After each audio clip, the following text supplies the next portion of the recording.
A Letter to Myself with Joel Chua. Our guest is best known perhaps as a co-creator of one of Singapore's most beloved comic book icons.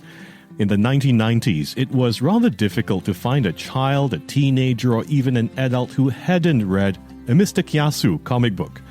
In the years since, he's gone on to create more illustrated books on other aspects of our unique Singaporeanness, books such as On a Street in Singapore, which was done in 2010, Singapore in the 60s, which he published in 2015, and in 2024 published Singapore in the 70s. Our guest is also a corporate trainer, James Suresh. A very warm welcome to the program. Thank you so much for joining us. Hi, Joel. Thanks for the invitation.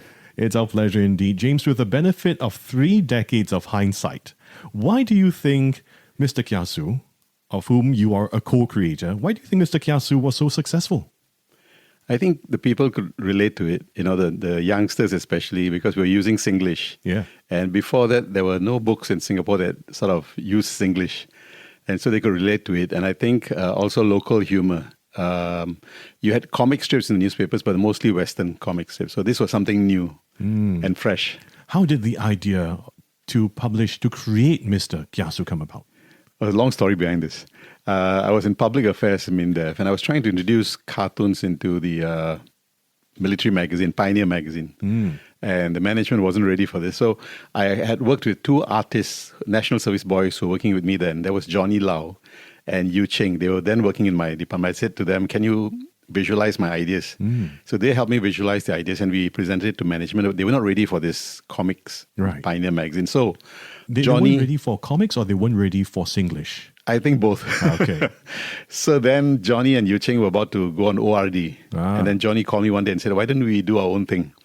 So we met one weekend at his house, I remember, and then we brainstormed and we came up with the idea of Mr Kiasu, something like a satire on Singaporeans. Yes. So the idea was so compelling that you took that risk and you actually left your job at MINDEF to pursue this full time. That's right. I was actually pensionable. So when the first book came out, I was still in the army. And so Yu Ching and Johnny were already out. But then I saw that the book was really growing very fast and there was a lot of interest. So I made a difficult decision. I was actually, secure job, pensionable and all that. But I decided that I should, sort of follow my dreams. So I gave up my pension and security and went full-time into doing cartoons, which sounds like a crazy idea. It sounds like an absolutely crazy idea. It is not, and ironically, it is not something that someone who is Kiasu would do. That's right. I think, the Kiasu and Kiasi. Right. Kiasu wants to be always ahead, right? Yeah. And Kiasi is afraid of taking risks. And so both ways. So we created another character called Kiasi, who was Mr. Kiasu's cousin. Yes. Brother or cousin? Cousin, I think. Cousin, okay. Right. Wait, okay, so I was going to ask, how much of yourself do you see in either Mr. Kiasu or Mr. Kiasi? I think Kiasu is in all of us. As long as you're born in Singapore, you get into this competitive state, I was then doing my part-time studies, and I remember I was attending classes at night, and there were students who used to bring tape recorders into class. Yeah. That, to me, felt like Kiasu. They didn't just take notes, they actually brought a tape recorder. Yeah. So we actually had that in one of the comic in the books. So I think in Singapore, you can't help being Kiasu. It's just out there. It's the environment. But do you think today, Singaporeans are still as Kiasu today as we were seen to be when you and your colleagues co-created Mr. Kiasu in the 90s? I think we still are. If you look around, you talk about parents who are so obsessed with getting their children into the best schools, and there's a bunch of parents who call themselves Kiasu parents. They actually share notes about where's the best school and that kind of stuff. So I think it's there. If you look at the way Singaporeans drive, no one wants to give away. I always laugh at this because I think generally we want to be ahead. So I don't think it has changed. It's just that different forms of it. Yeah. But so do you see it necessarily as an unhealthy trait, or do you think that it is something that... I think it can be good as well, because Kiasu is also about being competitive, right? If you're not Kiasu, you're not going to be trying to be at the head of the queue or getting up early to be there, So I think Kiasuism itself can sort of personify in various forms. there are people who are ugly Kiasus and there are those who are Yes. just competitive. Yeah. So Yeah. Kiasuism can be good in some sense. Right. But, recently, we've been trying to move away from Kiasuism, or at least the ugly form of Kiasuism, right? That's right. And one of the ways that we're trying to move away is telling young people it's okay to fail from time to time because we learn lessons That's right. from failure, right? Do you think this message will resonate? I think it's important for the parents. I think young people are okay with failure. It's always the parents who tell them, it's the end of the world. Yeah. If you don't get through your exams or you don't score A's, that kind of thing. So as a corporate trainer, sometimes I do talk to parents and I tell them that, you have to put into them, teach them values more than telling them, that you have to pass your exams. Yeah. Right. So the values will see them through life. Yes. But this whole obsession with scoring A's and getting to the best schools and trying to get ahead mostly comes from the parents, I believe. Yeah. You are a parent yourself. That's right, yeah. Do you address this idea with your children? Oh, yes. Who are young adults, I believe, by now. I think when the children were young, I'm now a grandparent actually. Oh, yeah. So when my children were young, I think we never pushed them for studies. In fact, when they were in kindergarten, we were looking for kindergartens that never gave them homework, right? And we couldn't find one. You were specifically looking for that kind of because we want kindergarten. them to enjoy their childhood. Right. So we said we should find a kindergarten that doesn't have homework. So eventually we found a private kindergarten. I think my children enjoyed their childhood. But when they went to primary one, of course, they were slightly behind because, they are not pushed to learn so many things. But they eventually caught up and they did well. So I think it's all about the parents' obsession with wanting their children to be ahead. Yeah. Okay, but that you never fell into that trap. No, I don't think so. And I think I feel bad especially because there's this stress in Singapore. I think there are also Kiasu teachers. I heard a story about this student who was in hospital and the teachers came to visit him. The parents were so impressed, thinking that the teacher was so concerned. The teacher actually brought the homework to tell the child that, you have to catch up with your work because you missed so many days. Right. So because the teachers are concerned about performance. So it's all about performance and how well the child does is a representation of how well you are doing as a teacher, that kind of thing. So I think the teaching of values is important. Yeah. What kinds of values are you talking about that can be an antidote to the ugly type of Kiasuism like you shared just now? Okay, like, you value friendship and you value like trying, even if you fail, to pick yourself up. I think you learn this when you do sports. Studies show that children who do sports tend to have this ability to get up, it's sort of resilience. We talk about resilience. So kids who are focused on just scoring A's, they don't score the A, they think that they are not good enough. So I think sports games, like team games, very important. Teach you to sort of share success and encourage each other and sort of motivate, cheer each other up, that kind of thing. I think sports is important. Absolutely. I also wanted to find out about the origins of your love for comic books, right? There are different forms of creative expression, different forms of writing, but you chose to go into comic book writing. Right. Yes. How did that come about? No, I've always loved humor. When I was in primary school, I remember I was in the Scouts. And every time there was a campfire, you had to organize a sketch. And I was always the volunteer to put together a sketch. So I enjoyed making people laugh. I enjoyed comic books. In the barber shop, it used to be Beano and Dandy comics. These are British comics. But then I also enjoyed Lao Fusi. I was going to say that actually. Yeah. And I met the son. The son came to Singapore to try and help his father because his books were all sort of, too many copies were made and the father never benefited from it. So the son was trying to help the father. So I met him and I said, I really enjoyed your father's comics. Lao Fusi was really funny. Yes. You could relate to it. Yeah. And there is something about comic books that there's a universality about them, isn't there? Like Mr. Bean. Yeah. You don't have to speak a language. It's just funny. And you just watch the behavior, the body language, the facial expressions. Anyone can relate to it. Young, old, anybody. Absolutely. Since the success of Mr. Kiasu, of course, you've gone on to create more comic books, illustrated books on different aspects of what it means to be uniquely Singapore, right?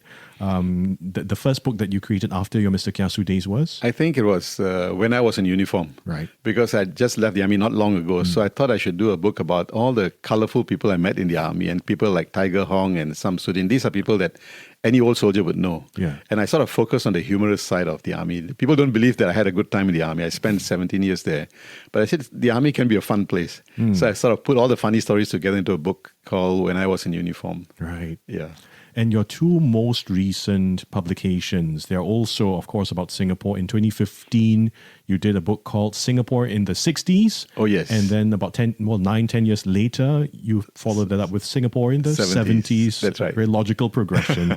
What was it about these two eras, that captured your imagination that you wanted to do something creative about it? Okay, Singapore in the 60s was because they were celebrating SG50, the 50th anniversary of Singapore. And so I was thinking it'd be good to do a book that talks about what Singapore was like 50 years ago. Right. And that was the 60s.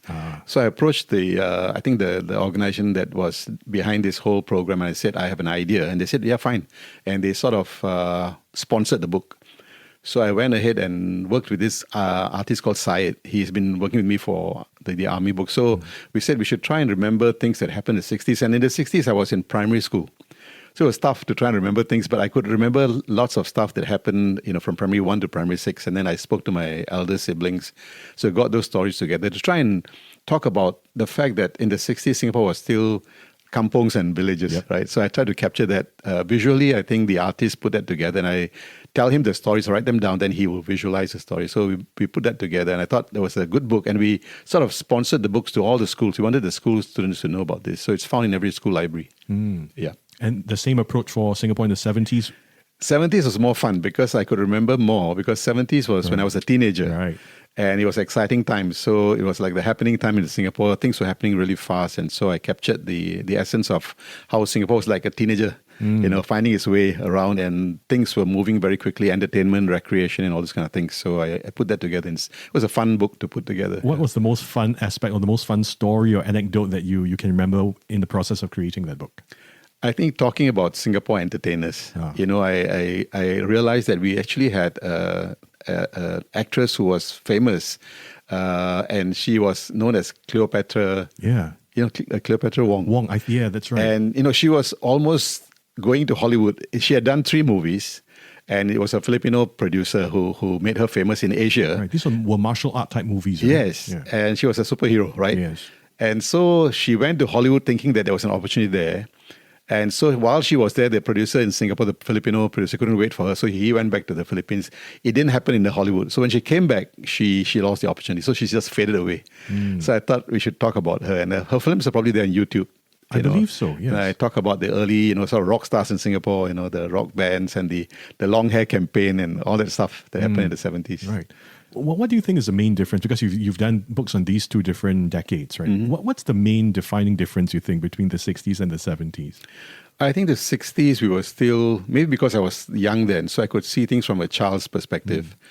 I noticed that, neighbors in Singapore in the 60s were very close. We were living in a flat in Margaret Drive, but it was more like a kampong, and so the housewives would come down to the ground floor. If you were living on the ground floor, you could keep chickens. Yes, the chickens were walking around. And then you had people like traveling barbers, and the traveling laksa man carrying the laksa things on his shoulder. So I sort of, and the 36 door, then that truck that carries the night soil.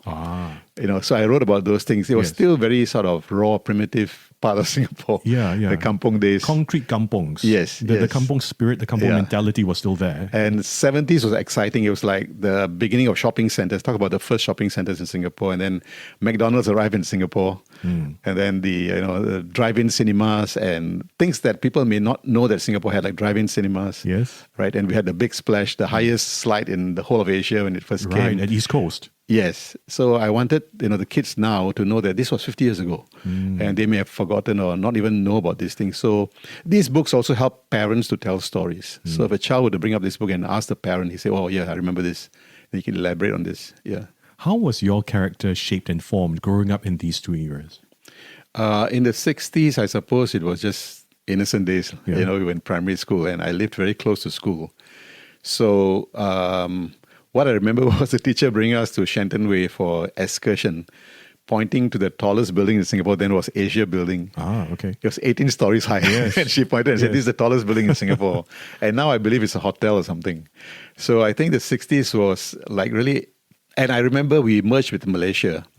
So I was looking at my elder siblings' books, and I noticed books, they had stuff about Malaysia, about the kinds of animals found in Malaysia, like the tapir and stuff like that. I remember those things because it was an experience. I also remember confrontation, because posters all around our estate saying, look out for danger, someone with suspicious looking with a bomb, that kind of thing. So that was the 60s. Did right? it shape you creatively as well, as someone who is doing something very creative now? Again, Did it shape you creatively as well? the 60s, well, I was just reading comic books and doing stuff with the Boy Scouts. But the 70s was when I was thinking it'd be nice to have my own comic strip, But eventually it became Mr. Kiasu. But after I left Kiasu, I actually started a comic strip in the newspapers with another artist called Adam Lee. Right. And it was called Kopitiam. Right. And It was fun. Yeah, I remember Kopitiam, the cover was very cute because there was a cat in the corner of the, the cover. And the cat, there was a speech bubble saying something like, it took you 20 years to come up with a book. What's wrong with you guys? Yes, because we did the comic strips. And then Adam was headhunted. Yeah. So he found a job in the local newspapers. So we stopped the comic strip. But then years later, we realized that we could have compiled all this into a book. And that cat was rather interesting because the cat is like an observer. Yeah. He's at a coffee shop observing these humans, and he always has some smart remark to make about the humans. James, it has been a very delightful and interesting stroll with you down memory lane. Thank you. Thank you very much for sharing with us your journey. As you reflect on that journey, if you could write that letter to your younger self based on the most important lessons that you've learned through this journey, what would the messages in the letter be? I think from a writing perspective, I would say I should have kept a diary, going back as far as primary school. If I had kept a diary of significant moments in my life, the happy days, the sad days, and stuff that you experience, it would have been easier for me to write a book about growing up in the 60s. So, like I said earlier, I had to talk to my elder siblings and, of course, do a bit of research. But the rest of it was just based on memory, right? So keeping a diary, I would suggest that anyone who wants to write or wants to keep records of the past, and I think it's a good thing to do, would be to keep a diary. I know some people do that, but I wish I had done that. Do you do it now? Now I try. Now with the phone, it's easier. Things that happen, I just keep a record, and things that I observe, I quickly make a record of it, telling myself that I could put this in a comic strip, I could do this into a book or whatever it is. I do it deliberately now, but I wish I'd done it when I was young. Right. It's so interesting. But you had to rely on, like you said, the memories of your siblings, and even my parents, and your parents as well. Yes. But there were certain experiences that you had that came to mind that you drew upon when producing those books, right? Of course, yes. What were some of those memories that were strong for you? Mostly like the idea of having so much time to sort of explore. I wrote about the way in which kites were made in those days. Little boys bought tracing paper, and then made their own kites. Yes. And then made the string sort of covered the string with glass. With glass, yes. And the whole process takes hours and hours. You have to crush. Also, you have to find a light bulb, crush the light bulb, and then try and. I used to observe this, and I thought it took hours and hours of work. So I thought people used to be very creative back in the 60s. You create your own toys. You don't go to Toys R Us, no, of course, right? Yeah. So if parents want their children to be creative, let them make their own toys, right? But hopefully these days it doesn't involve crushed glass. Maybe something else. Even catching spiders, or going to the river to catch little fish. So these are things that I think the younger ones today don't have opportunities because everything is urbanized, right? So there's not so much forest, not so much areas to explore. But within those constraints, you can still do it. You can still go and have nature walks and learn things. Yeah. I thought that was the best part of growing up in the 60s. Right. Yeah. Creating your own adventures. Yes. Making your own toys. Making your own toys. For those of our younger listeners who may be scratching their heads, why did you have to cover the string in glass? So this was part of kite fighting, they call it, right? So if you flew your kite high enough, you would see some other kite up there in the sky, and you would try to cut them down. Yeah. So if your string had glass on it, it would probably cut the other one down. And what happens is the kite that was cut would then float away somewhere, and you see little boys chasing after these kites. And I had a picture in the book I remember doing where boys were running across the road, oblivious to the cars, just trying to catch that kite. So they're very creative in that sense, and very adventurous. If you cut your opponent's kite down, the rules of the game were that you could keep that kite, right? Provided you could get it, because somebody else could get to it long before you, because it may fall 200 or 300 meters away. So young boys always looking up at the sky looking for a kite, especially during the kite fighting season. Right. There was a kite fight. Yeah. When was the during kite the fighting? windy times, I think. Monsoon season? Yes. But then also raining, right, during the monsoon season. October, before the rains came in, I think. Yeah, lots of... It was fun. And even learning to ride a bicycle, we could pay 10 cents and borrow a bicycle. You rent a bicycle for 10 cents and learn to ride a bicycle. You mentioned you're a grandparent now. Yes. How old is your grandchild or grandchildren? Oh, yeah, my granddaughter is 7, going on 8. 7. And the grandson is 3, going to be 4 next month. Okay. Yeah. So do you tell these stories to your I try, but sometimes their attention span is not I'm there. sure. But when they get older, I think, I sometimes go through my books. Yeah. When they are at home, I go through my books and I talk to them about the stuff that are in the books.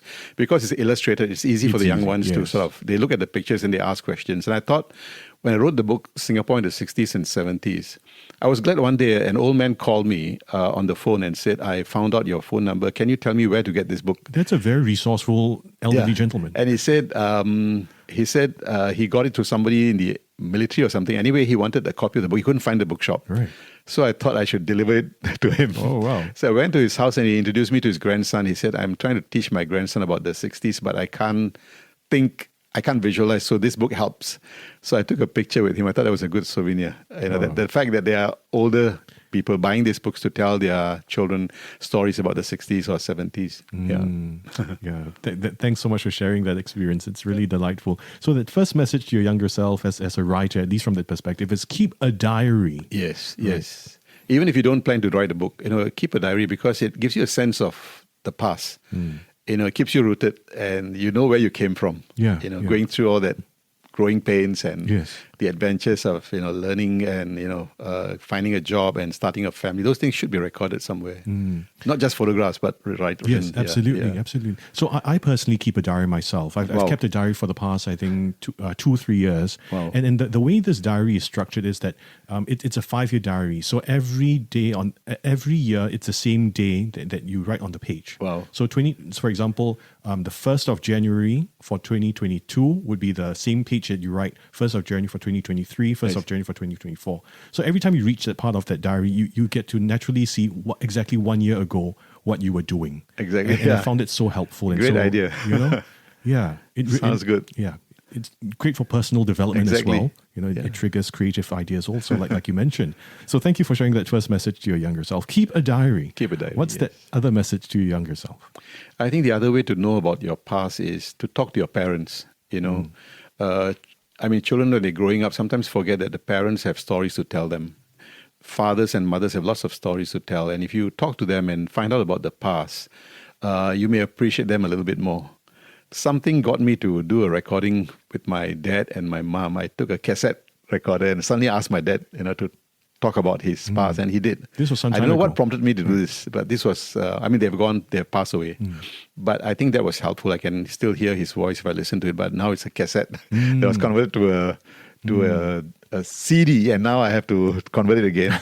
But the fact is, if you listen to your parents, like my dad came from India, and I remember one day he told my nephew a story which he never told us about the fact that his uncle had killed a tiger, shot a tiger. Wow. And so my nephew, who lives in the US, actually wrote this as an essay in school. Right. And the teacher liked the essay so much. So these are stories about your parents and maybe your grandparents that tell you that they've lived a very interesting lives, exciting lives, And so we should all talk to our parents before they go, and ask them. My mother used to talk about the Japanese occupation, how she used to sneak and give away, sort of food to the British soldiers who were prisoners of war, that kind of thing. So we never really asked too many questions. We just listened to the stories, So now that I'm writing, I'm thinking I should have asked them more questions, So I would urge everyone there to talk to your parents. You'll be surprised. If you ask them, they'll tell you stories, because if you don't show any interest, then these stories will just die with them, right? So talk to your parents, ask them stories. Your grandparents are still around, talk to them as well. Yeah. Those stories are valuable. Absolutely. And I really like how you shared also that you did a recording with your father, because there's something about the voice. Exactly. And the fact that we are talking on radio now, there is something special about hearing a human voice with the emotions. Yes. That come through when they tell a story. It's bittersweet, Yeah. And I thought that was a good thing that I did, and I wish I'd done more of it. Is there something in there for a next project, do you think? Perhaps. I'm not sure, but right now I'm excited about doing a movie. Wow, okay. But of course, the funding is a challenge. I want to do a movie about the flora and fauna in Singapore that's sort of experiencing, sort of urbanization. I read about the pangolin and how it's the most critically endangered animal. So that sort of prompted me to write a story. And the story revolves around a bunch of wild fowl, right? You see a lot of them in Singapore. Okay, yeah. Story revolves around them, and they sort of migrate from Pulau Ubin to Singapore. And the process get into all kinds of adventures where they meet the pangolin and they meet the samba deer, which is, there's a few left in the forest. Yes. And then they meet the wild boar. Wow. I've got all these stories there, but I thought it would be a nice movie to try and educate young people about the endangered animals and what we can do to sort of help them. It's a story with a lot of messaging about the environment, about, pollution and about the rivers and plastics and what have you. But it has to be funny. So the challenge is to make it funny at the same time entertaining. So that's what's keeping me going at the moment. Yes. So I'm looking for someone with a lot of money to underwrite this movie. But that's beyond that. Recently, we did a couple of wall murals for the SMRT. Okay. So during COVID, we were quite, sort of hanging around doing nothing. So I wrote to SMRT and said we can do wall murals. So they gave us a wall mural in Toa Payoh. We did one in Toa Payoh. We did one in Queenstown, which was good for me because I grew up in Queenstown. And we did one in Paya Lebar. So you'll see those wall murals telling the history about that place. And I love history, right? So that sort of works well. That's wonderful. Thank you so much, James, for Most sharing with welcome. us those ideas for the future, and also earlier sharing with us those valuable lessons that you learned as a writer, as a creative person. Keep a diary first and talk to your parents. There's such rich oral history. That's right. From our parents, even for some of us lucky enough to know our grandparents. Exactly, yes. Right? Yeah. Yes. And if you can record their voices, record them on video even. Yeah, today it's no problem Yeah, because with exactly. the mobile phone, Yeah. smartphone, you can do almost anything. Yeah. James, share with us how you became a corporate trainer, and of course share with us also, how those two worlds of yours merge. Well, always enjoyed teaching. And so when I was doing the Kiasu books, I was also teaching at the Singapore Institute of Management. I was teaching business subjects, which didn't really excite me very much, but I enjoyed teaching. I told myself that actually I enjoyed relating with people. And then I heard about this whole thing called corporate training, which is new to me. And my ex-boss in the army, who was already a trainer, told me, yeah, you should go into training because you enjoy talking to people and relating to them. So I said, okay, I should put together some programs. So the first thing I did was, I think, a program on creative thinking because it's related to writing, right? Yes. So I put together a workshop on creative thinking and innovation. I've also done some counseling in the army. So I started doing courses on managing stress. Right, so I enjoyed, and then I went on to sort of acquire some programs. I went to the US to acquire some programs on emotional intelligence because I was interested in that particular area. I was reading much about it, so I bought some of these programs, brought them back to Singapore, and so I teach emotional intelligence, which I think is lacking very much here. A lot of people are focused on IQ, right? I like the irony, the co-creator of Mr Kiasu, now teaching emotional intelligence, which Kiasu, when the Kiasu side of us comes up, that's really what we need, right? We need the EQ to balance out the Kiasu That's right. side, right? Yeah, to empathize. EQ is all about thinking about others. Yes. Being able to manage your emotions, your anger, the negative emotions, your fear, and also being able to self-motivate. So I enjoy teaching EQ. So I found that training is what I enjoy doing. And I was very fortunate. I got involved in a company that sent me all over the place. So I found myself training in Shanghai, in Dubai, in Indonesia, Cambodia, and what have you. So I thought, this is interesting. Basically, you get paid for talking and you don't have to mark any books. So that appealed to me very much. So I dropped teaching all those academic subjects and I went full-time into training. But training also gives you the time to work on creative stuff because as soon as you finish training at 5, there's nothing else to do. Yes. So you can work on creative stuff. So I find this is a good balance. Yeah. What is the most compelling insight that you gained through your creative work that you think also resonates when you do your training, resonates with your audience when you do your training? Okay, one of the things is, I suppose, being able to tell people that, whatever you do, you can be creative. For example, if you're trying to sell a product or service, you should be able to tell stories. So I've started a program now on how to use storytelling to try and sell a product or service. You see your client, beyond just talking about the attributes of the product, talk about the story, about the people behind the product, or how this product helps someone to achieve something. So storytelling, again, creative stuff, is now used in sales and marketing. Right. Yeah. And bringing the emotional aspect of it into the story as well. That's important, isn't it? That's right. And you talk about humor just now, being funny. Yes. When you talked about how... Oh, yes. The other subject that I teach is public speaking. Yes. So I say that if you do a presentation, it's good to start off with humor, If you can't tell a joke, then try and maybe share an anecdote, or something. But when the audience has a laugh, it relaxes them, it relaxes you, Yes. and then you do much better. So humor is also used very effectively in public speaking, presentations, that kind of thing. It sort of builds rapport very quickly with the audience. Yeah. So that's another subject that I teach. Yeah, but do you have to naturally be humorous? If not, because, I think all of us have had experiences where someone who is not maybe naturally very humorous tries to be funny. It doesn't land very well. Yeah, I tell them that you have to be yourself. If you can't use humor, you could tell somebody else's story. Like, for example, you could use a visual that's funny. So you don't have to be able to memorize jokes. Because you try and memorize a joke and you can't deliver it well, and it sort of falls flat. Then it's a tragedy. Yes. Right. So I tell them you don't have to always tell a joke. You can always share stories, and you can maybe share facts and figures that impress the audience, that kind of thing. So humor is just one aspect of it. Okay. Yeah. So that is the corporate trainer side of James Suresh. You shared with us those two very nice messages, very important messages to your younger self earlier. Keep a diary as well as speak more to your parents. There's such rich stories from their lived experience. If you could write that other letter this time, James, to your future self, what would you say in that letter? I suppose from my experience, you should carry on learning, because if you are curious, you're constantly learning. You have lots of ideas sort of rolling around in your head, and you can use them, and they sort of come together when you're asleep, right? Because you've been reading so much, you've been watching so much. I'm not talking about watching like drama, right? Lots of people watch lots of Korean dramas, and that's fine. But you should watch programs that sort of feed your brain with information, right? There's a Discovery Channel, History Channel, what have you, social issues, political issues. Then all this information CNA documentaries. We've got lots of great CNA documentaries as well. I was listening earlier, so driving here. So I'm telling myself that if I continue learning, there'll be more information up here that can come together and create something. It could be a story, it could be a drama, it could be a book, or whatever it is, right? So I think continual learning is good. And it's also proven to be good for the mind, right? Maybe avoid dementia and whatever. Yes. So lifelong learning. Keep on learning, yes. Not necessarily to get a certificate or a diploma, but just learn, For the love of it. Yes, and observational learning, like travel and see things and experience things. Yeah, continue to learn.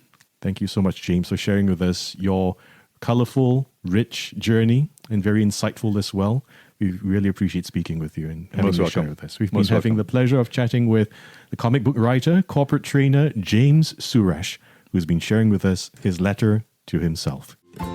Thanks so much for listening to this episode. You can subscribe and follow A Letter to Myself on Spotify and Apple Podcasts. And leave us a review as well if you liked what you've heard. Till next week, I'm Joel Chua, signing off.